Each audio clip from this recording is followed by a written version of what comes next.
Dazai is a depressed middle-aged man with nothing to look forward to in life, so he gives up and decides to end it all. On a cold, rainy day, Dazai and his lover are seen walking together without an umbrella until they arrive at a clearing with a raging river. This is exactly what Dazai was hoping for since the rain made the river strong enough to sweep a person away, and right now, he wants to be that person. He and Saken came here today because they are sick of this world and plan isekai themselves by drowning in the River Kun together. This way, they will be able to keep their promise to always be together, so before they jump in, they tie their arms together in solidarity. However, as we all know, there is only one true king of isekai, and he isn't going to let his job get stolen. So despite them being in the middle of the forest, Truck Kun shows up out of nowhere to take them out before River Kun does, even if it doesn't make much sense. In the next moment, Dazai wakes up in a cathedral, and as he gets up, he is greatly confused by everything he sees around him, but he just assumes this must be the world people get sent to after they die. The style is different from what he's used to, but he will get used to it eventually. Just then, a voice calls out to him and explains to Dazai that he has been summoned here as the hero of this world. The woman's name is Annette, and she says she is tasked with guiding those who end up here. To prove that this is indeed another world, she directs him to look out this window as a dragon and various other mythical creatures are seen roaming around in the world of Zauberberg. She tells Dazai that he is destined to become the hero of this world and restore the light, but he doesn't seem too happy about it. He wanted one thing, and that was to die alongside his lover Saken. But not only did he end up in a fantasy adventure instead, Saken isn't even here with him, so he feels like he has broken his promise to die with her. Oh well, it just means he has to try dying again, so Dazai chugs an entire bottle of pills and patiently waits for the sweet embrace of death by overdose.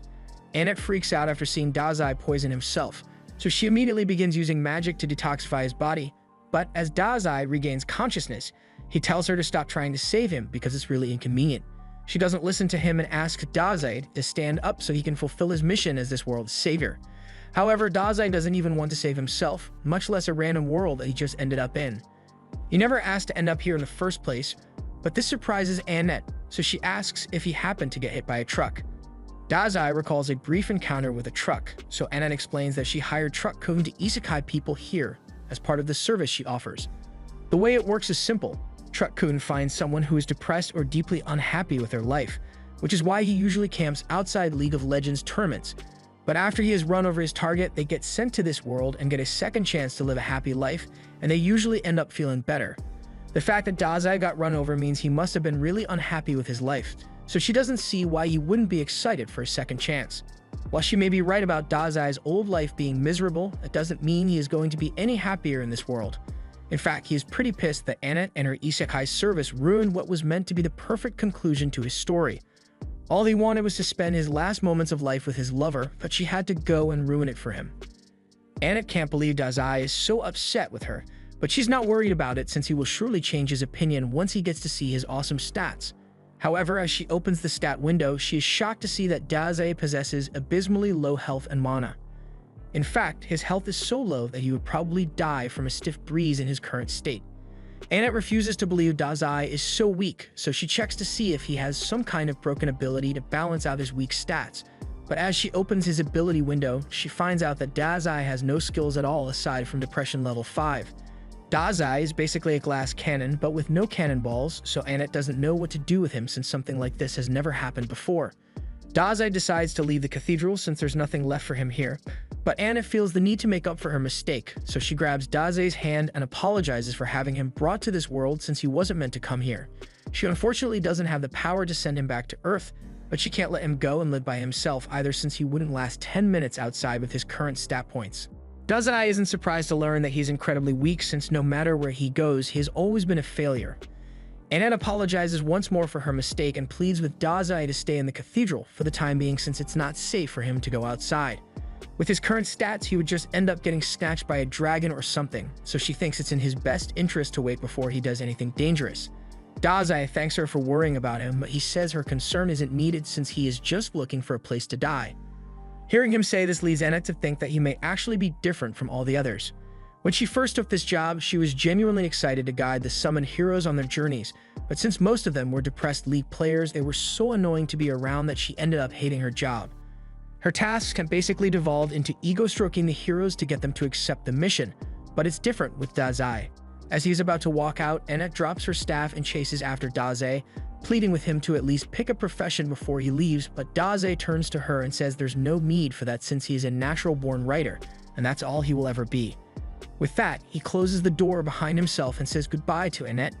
And once Dazai is gone, Annette falls to the floor and begins thinking about how Dazai is the exact kind of person she has been waiting for. Meanwhile, Dazai has made it to some plains outside and is trying to get directions from a sign, but he doesn't understand a single word on it, so he just goes back to popping pills. Just then, he hears a voice saying he has just spotted a landmark, so 5 points of experience have been awarded. He may just be high off the pills, but he could swear that sound just came from his head, and it really hurts since he suffers from migraines, so he tries to get it to stop. However, celebration music goes off in his head as he has now gone up to level 2, and the resulting migraines make him want to die even more. Just then, he hears a girl screaming for help nearby, so he turns around and sees the girl getting assaulted by a death tree. She notices Daze and asks him to help her since she'll be killed by the tree if she doesn't escape soon, and the tree seems to be wrapping her in its branches more and more by the second. Daze just stands there as the tree fondles the girl, and he seems to be enjoying the show.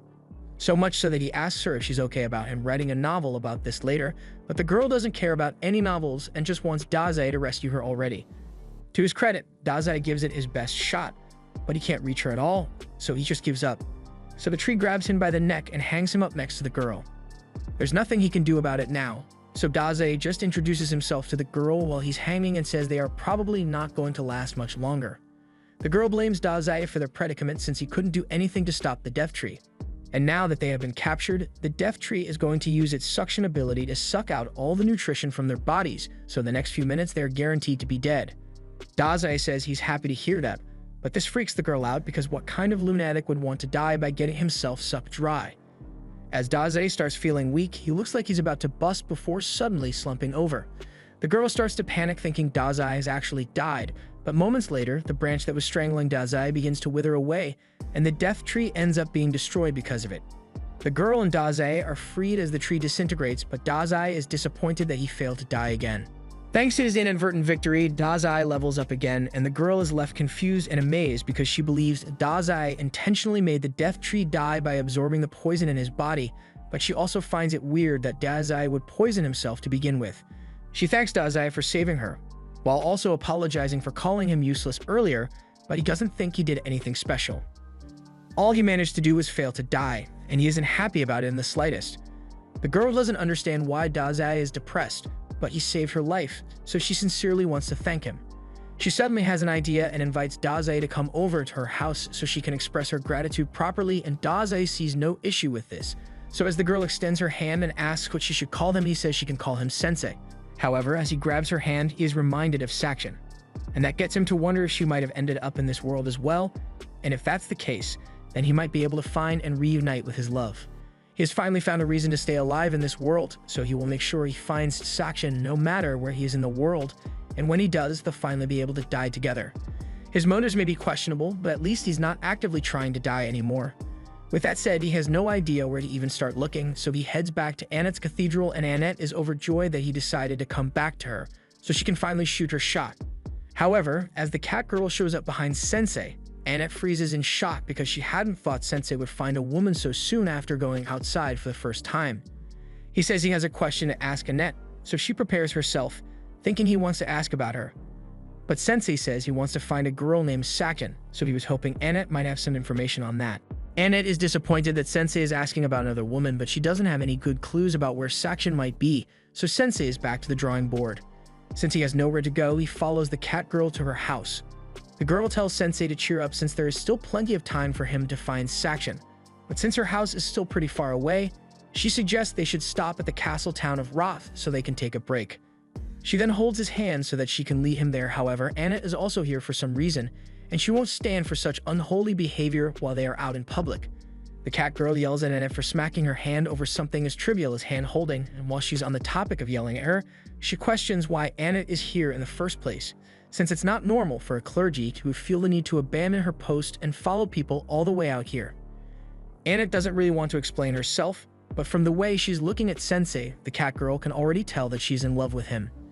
Annette denies having such impure intentions and claims that she is just here to watch over the weak otherworlder that she mistakenly summoned. As soon as the cat girl realizes that Sensei is from another world, She finally understands why he was so strong back when he saved her. Annette doesn't believe what the cat girl says since she saw Sensei's stats personally, and she knows for a fact that he is weakling.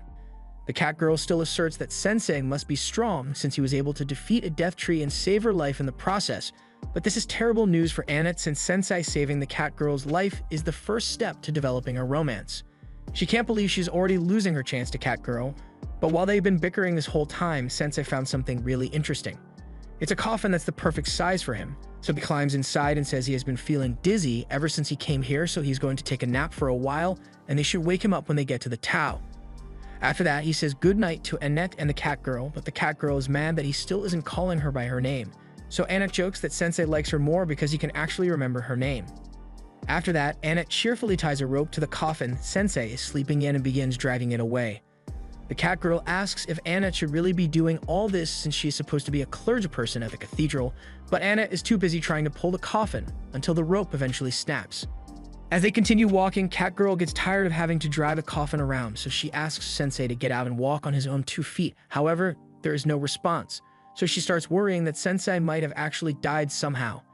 Annette checks his stats and Sensei seems to be fine, so he must just be asleep. They are pretty close to the castle anyway, so Annette asks cat girl to just bear with it for a little longer so they don't have to wake him up.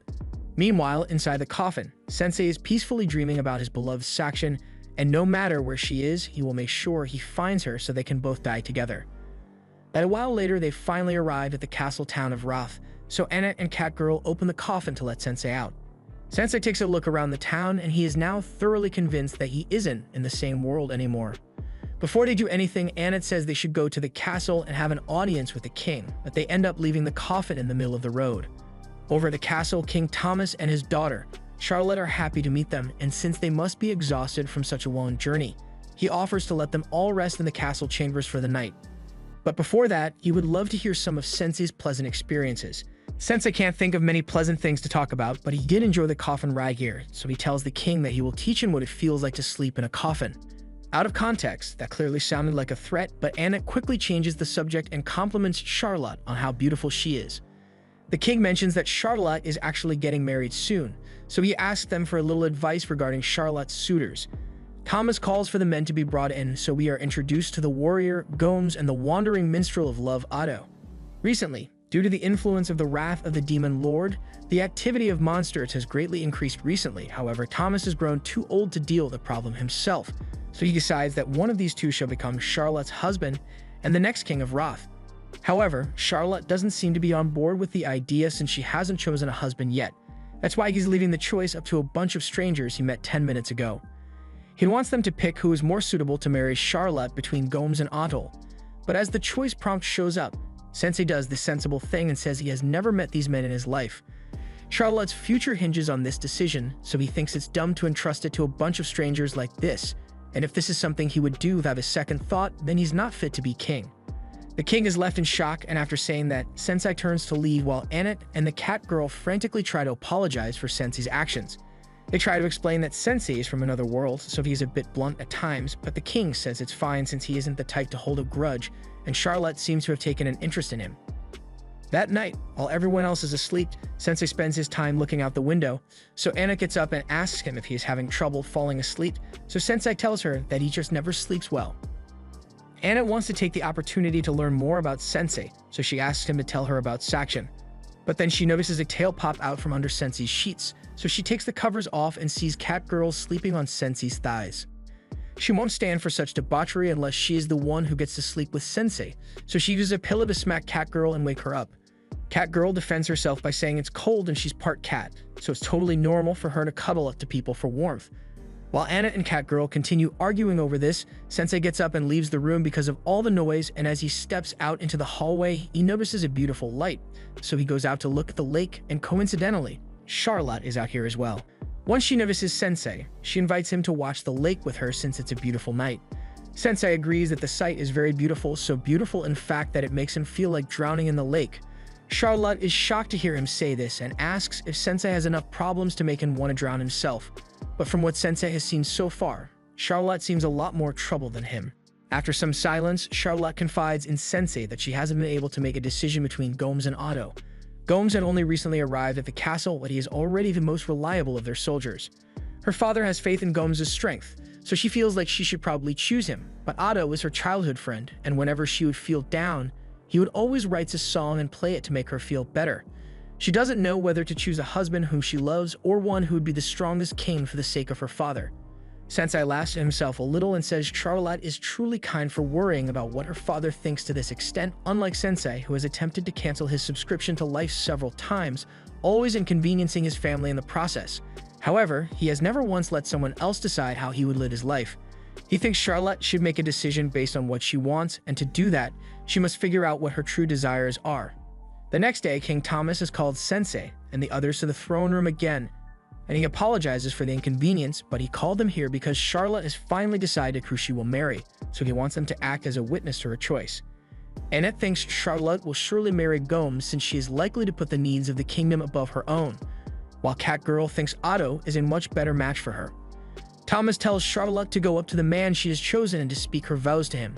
So Charlotte begins walking, however, instead of turning to Otto or Gomes, she grabs hold of Sensei's hand and says she wishes to drown in the lake with him.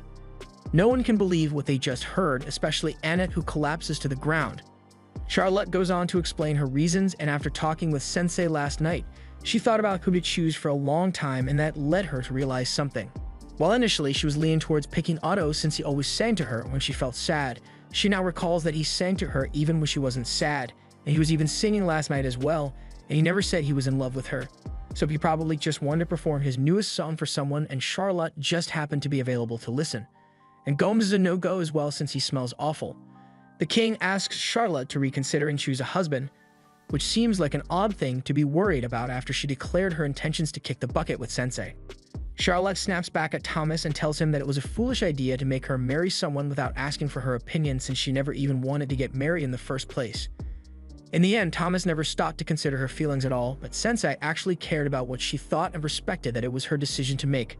Sensei now understands why Charlotte chose him, but before he can give her a response, Gomes takes off his helmet and says he never would have thought his cover would be blown because of his smell.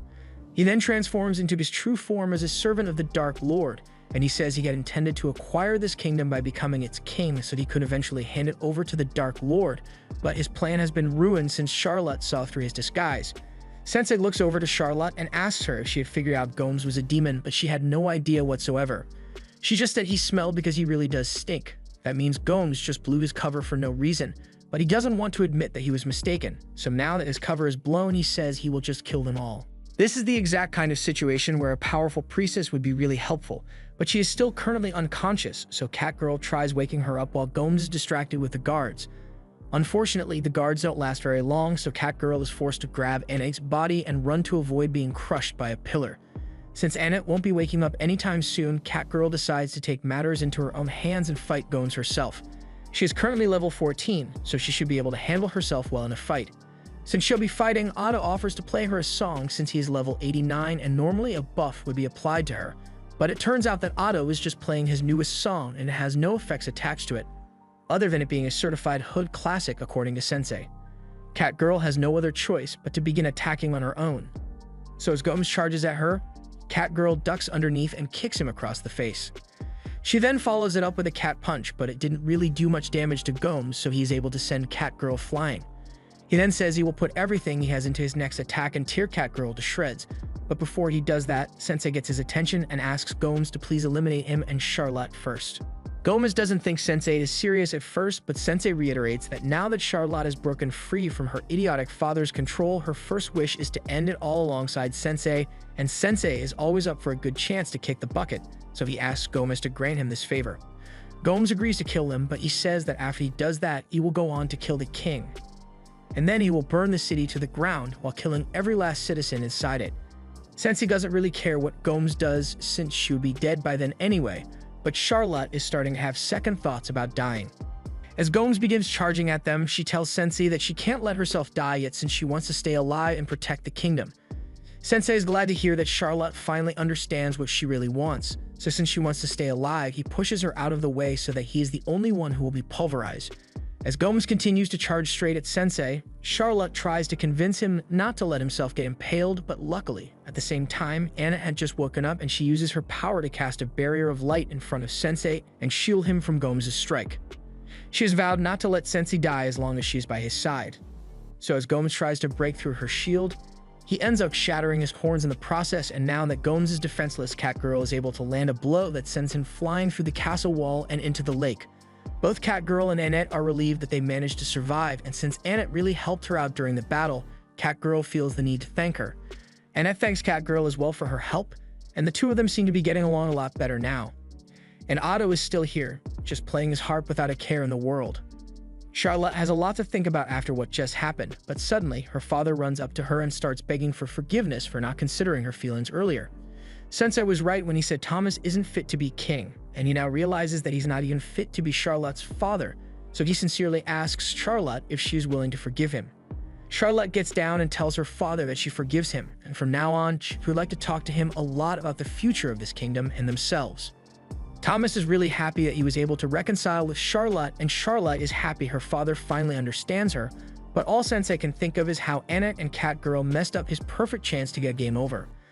A while later, Thomas acknowledged that he wasn't fit to rule as king, so he abdicated the throne to Charlotte, who now does everything in her power to make sure the kingdom is kept safe. And Otto is still making songs since he's got nothing better to do. Meanwhile, Annette and Catgirl are busy dragging Sensei's coffin to their next destination, and they are talking about how bold it was for Charlotte to become the queen at the age of 16, but they are sure it will work out somehow. Sensei gets out of the coffin and says what's important is that Charlotte made the decision for herself and she is standing by it, which is something that Sensei thinks is beautiful. After driving Sensei for a long time, Catgirl asks Annette if they can take a break and she has gotten really tired. They covered a considerable amount of distance, so Annette thinks it's okay if they take a little break. Since they stopped, Sensei opens the coffin and asks if it is time to eat yet. Annette offers him some bread, but Sensei says he only eats boiled tofu, so if she doesn't have any, he's just going to go back to sleep. After the break, Catgirl asks how much longer it will take before they arrive at her house, and since Annette is the one with the map, she says it looks like it will take a few more days before they get to her hometown, but before that, Annette asks to make a stop at this Whiten Temple. Catgirl doesn't mind the delay, but she asks why Annette needs to go there, prompting her to start explaining the isekai process. Normally, otherworlders arrive in this world through one of the 4 temples and head to fight the Dark Lord from there. But since Sensei's goal is to find Sakshan rather than defeating the Dark Lord, Annette wants to head to the temples to see if they can gather any information regarding Sakshan's whereabouts. If they are unlucky, they might end up having to travel across the whole world, but Annette is totally ready to leave everything behind for Sensei. In all honesty, she doesn't want Sensei to fight the Dark Lord, even though it's her job to convince otherworlders to do it.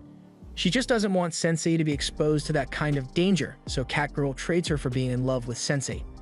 Annette denies any impure intentions, even if it's painfully obvious at this point.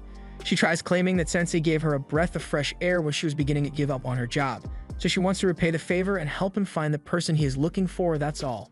Catgirl asks if that means Annette would be alright with it if she found out Sakshan was actually Sensei's lover or something. But while the mere thought of Sensei having a lover is painful, she still wants to confirm for herself if it turns out to be true.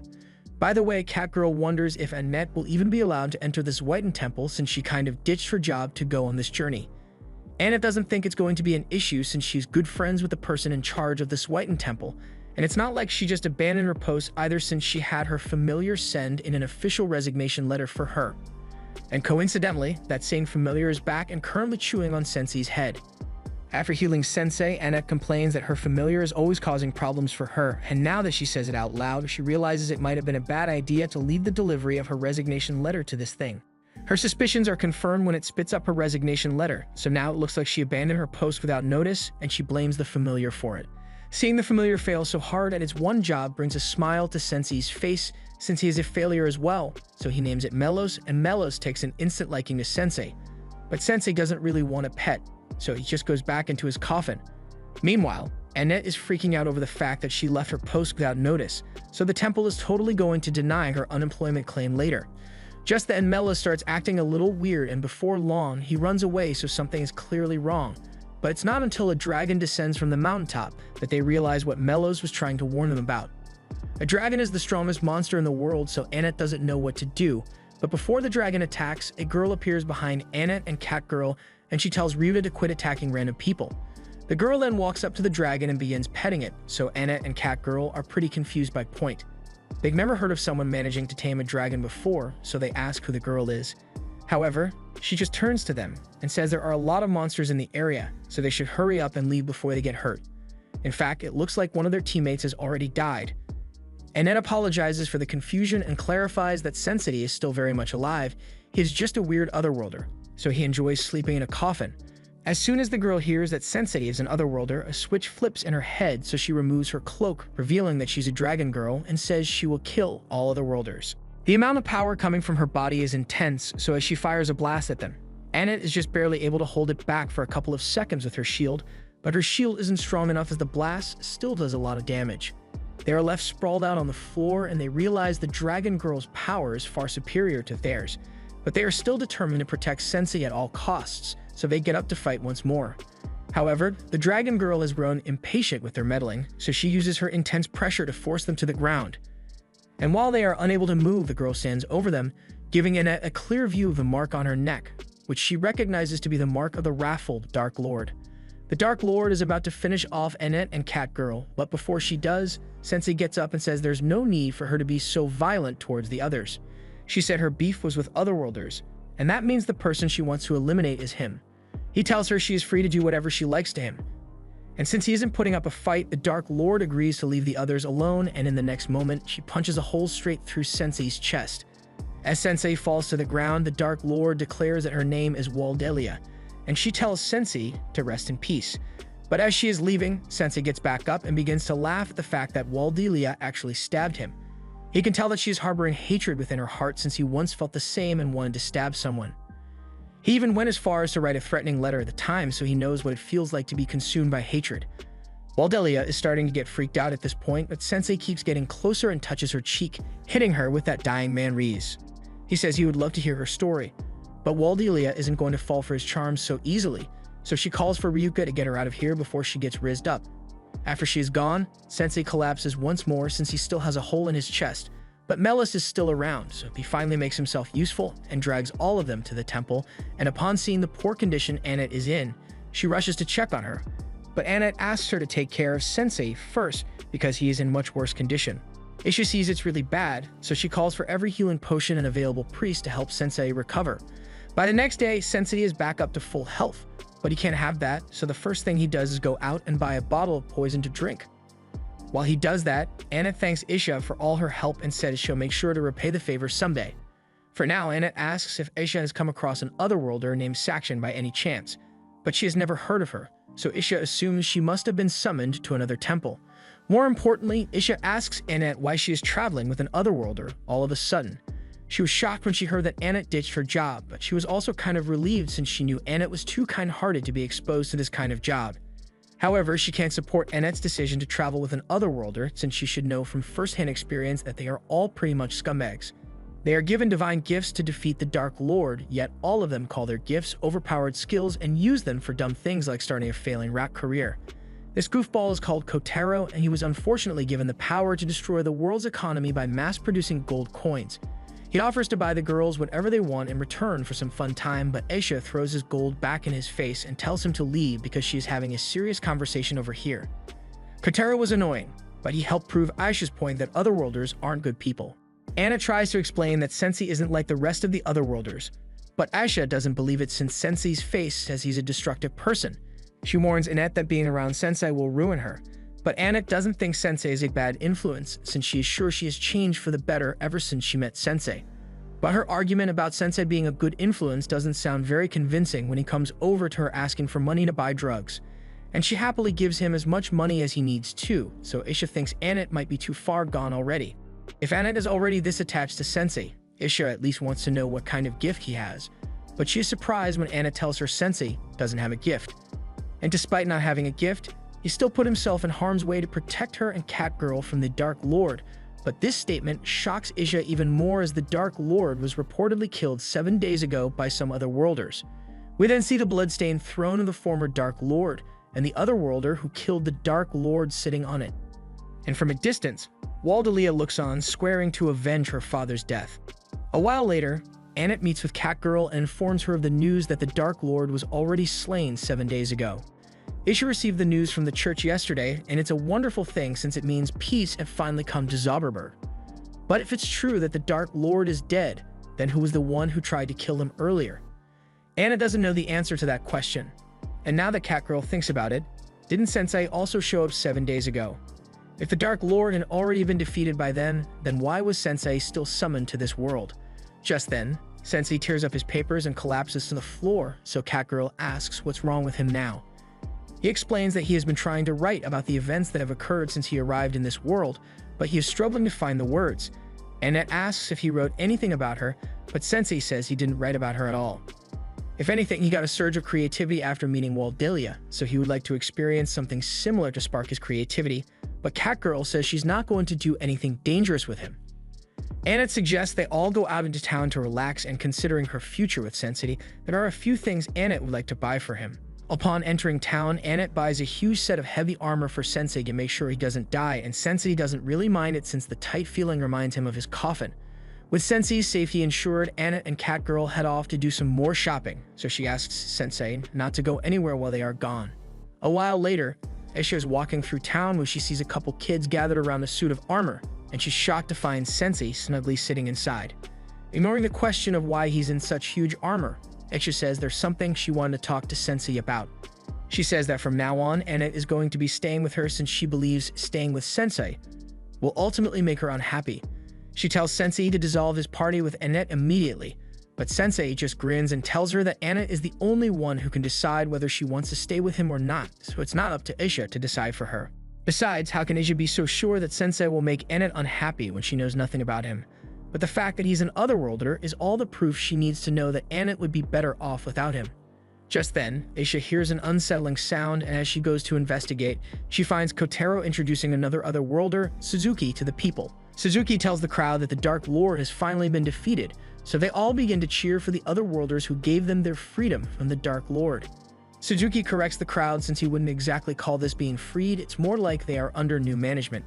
He declares that from now on, this world will be ruled by the Otherworlders and Suzuki will be taking over this town. So he demands that all the people kneel to him. Just then, Kotaro spots Annette and tells that she's one of the elves who smacked coins in his face, so Suzuki gets up and yells at her for daring to harm an Otherworlder, and he's going to make sure she never does something like that again. After placing his hand on Annette's head, Suzuki activates his skill, and within moments, Annette's eyes go dark as she falls under his control. Something is clearly wrong, so once Catgirl realizes that Suzuki has done something to Annette, she grabs Kotaro by the jacket and demands to know what happened to her. Kotaro snickers and tells her that there's nothing she can do now that Suzuki's skill has been activated because it turns anyone he pets into his mindless slave. Catgirl is enraged, so she threatens to beat Kotaro up until he gets Suzuki to turn Annette back to normal. But before she could do that, Suzuki had already put his hand on top of her head and used his ability to turn her into an obedient slave as well. Things have gotten out of hand, so Aisha finally comes out and confronts Suzuki for misusing his ability when she taught him to only use it for good. But Suzuki couldn't care less about Aisha's disapproval because he's the one with all the power here. And since Aisha and the townspeople are so insistent on opposing him, he decides to just destroy the town completely to set an example and rebuild it as a place where no one will dare to stand up to him again. He then turns to leave, but before he does, he turns to Aisha and tells her he will be taking over her church and using it as his castle from now on. The attack dogs proceed to destroy the town under Suzuki's orders, including Catgirl, who is currently attacking the suit of armor Sensei was stuffed into earlier. Sensei isn't alarmed in the slightest by Catgirl's rabid behavior, and in fact, he finds it amusing that Annette was actually right about him needing armor in case of emergencies like this. Eventually, Catgirl's punches deal enough damage to shatter the plating of the armor, but in the process, she causes the helmet to go flying straight into her face, which knocks her out instantly. Sensei is now free from the armor, and since Catgirl is unconscious on the ground, he does the only thing he can think to do and stuffs her in a barrel so she doesn't hurt anyone. After he does this, Aisha comes crashing into the building beside him, and for once she's actually relieved to see Sensei's face, but she still stands firm on her earlier statements as Suzuki is a prime example of what Otherworlders are like. Not only did Suzuki use his gift for his own selfish desires, but his greed has also led him to become a danger to society. The power from his gift must have gone straight to his head, since he wasn't like this when he first arrived in this world. Initially, he was a shy and weak-willed man, but now he has turned into a monster. Hearing Aisha describe Suzuki's descent into evil gives Sensei the spark of inspiration he has been looking for, so he asks Aisha where Suzuki is right now, and he is informed that Suzuki should be in the church right now, so he asks Aisha to watch Catgirl while he goes to see Suzuki. Isha tells him to wait since it's crazy for Sensei to go after a hero and doesn't have a gift, but Sensei still insists on going since he believes Suzuki's story will be an interesting topic to write about, so Isha relents and says she will go with him to ensure his safety. As they arrive at the church doors, Sensei is excited, but Isha can't understand how Sensei is so calm in a situation like this. He has already seen what Suzuki's gift is capable of doing, so he should know that he stands no chance of winning in an honest fight. If Sensei opens the door without a plan, she tells him he will be torn apart by Suzuki's beasts, but as she says this, Sensei pulls a bottle of poison out from his sleeve.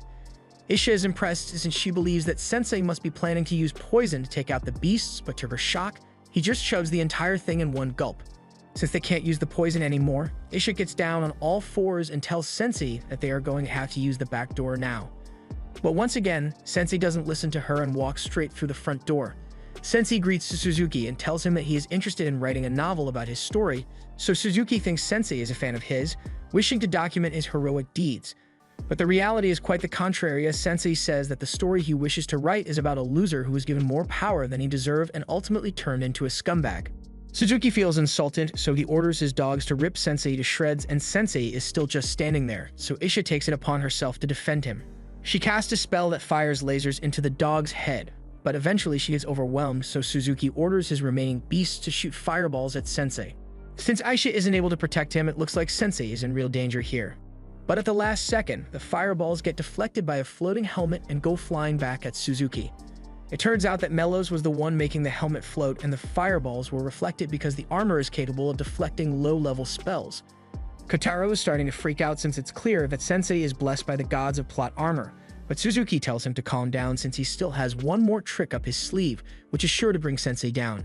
He orders his great wolf to attack Sensei, but as the wolf bites into him, it suddenly begins to decay and falls to the ground.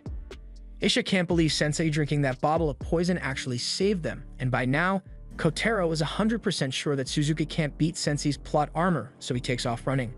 Suzuki has to admit that Sensei is more formidable than he at first thought, but he still has one more card to play, so he orders Annette to come out and kill them. Annette has no control over her actions, so she charges at Isha with a dagger and nearly stabs her, so Isha is forced to back away. And since she doesn't want to fight Annette, she thinks it's best if they retreat for now. However, Sensei doesn't think that is going to be necessary since Annette should be strong enough to resist the mind control on her own. Suzuki calls him a fool since his mind control is impossible to dispel once it has been activated, so Annette is doomed to be his slave for the rest of her life.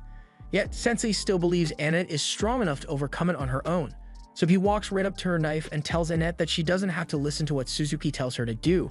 He seems to be getting through to her since Annette starts holding herself back from stabbing Sensei, and Suzuki doesn't like it one bit, so he uses all his power to try to force her to stab him, but through sheer force of will and a flashback, Annette is able to overcome the brainwashing by stabbing herself in the leg. The pain snaps her out of it, so she ends up falling into Sensei's arms. And now that Annette is back to her usual self, Sensei asks Isha to treat her leg wound, and Aisha is starting to realize that she may have misjudged Sensei as a person.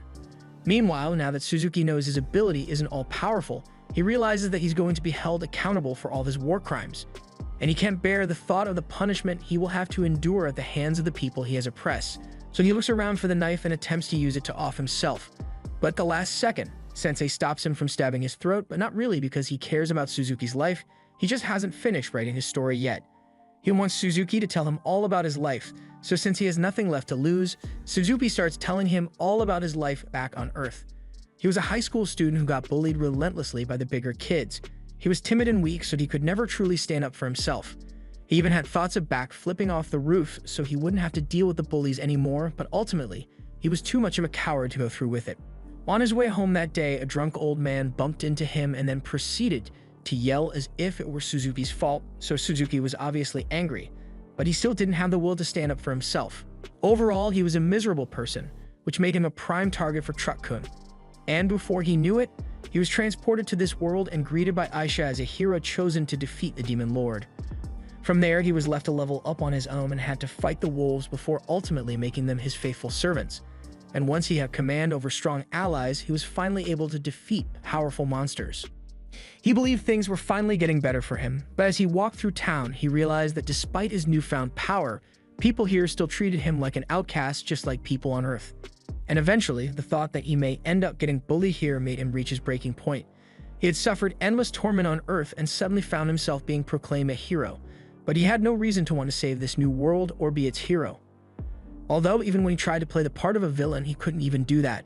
Sensei is pleased with the story Suzuki just told because it allowed him to finish his novel. It's about a pitiful man who could neither become a hero nor a villain due to his own weakness. He's an outcast no matter what world he goes to, so Sensei decides to call the novel Isekai Shikaku. And as he names it, pages from the novel begin floating around Suzuki. Sensei thanks Suzuki for his story since it allowed him to write something he was satisfied. But he still cannot call this a masterpiece, so takes a page from the novel and rips it apart. As he does this, a magic circle appears beneath Suzuki, and both Isha and Annette recognize it to be the summoning circle they use to bring heroes to this world. But this one is acting in reverse, so in a flash of light, Suzuki is unsummoned and sent back to Earth. Annette checks Sensei's status screen, and to her surprise, it now says he has a gift when it clearly wasn't there before. Isha realizes that it must be some kind of special skill that only activates against Otherworlders, which can only mean Sensei was brought to this world to fight Otherworlders. After he's done, Sensei collapses to the ground, and he's disappointed that he couldn't create a masterpiece like he wanted.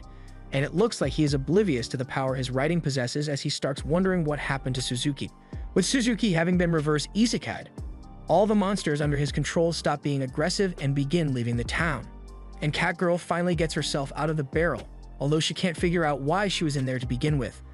After things go back to normal, Isha thinks Sensei deserves a reward for saving the town from Suzuki, so at his request, she has a custom coffin made for him. Annette thanks Isha for all the help she has offered, but before she goes, Isha says there is something important she would like to discuss with Annette. She tells Annette that it is very likely that Sensei is an incredibly important hero to this world, and that means traveling with him is bound to be insanely dangerous. But after seeing the willpower Annette possesses, Isha believes Anna can handle any challenges that come her way, so she asks her to support Sensei to the best of her ability. After that, the group is ready to continue their journey, so Catgirl and Annette both grab the ropes to begin hailing Sensei's coffin. But before they go, Isha says she has a question for Sensei. It's true that Suzuki turned out to be a rotten hero, but considering the fact that he was nice before he was given his powers and exposed to this world, she can't help but feel like he only turned out that way because he was summoned. And now that he has been sent back to Earth, he may be doomed to continue his miserable life. However, Sensei sees it differently, since while Suzuki's story as a hero of this world is over, his story on Earth is still in progress, and it's up to him to change things for the better. This was the end of episode 4. Subscribe to not miss the next part.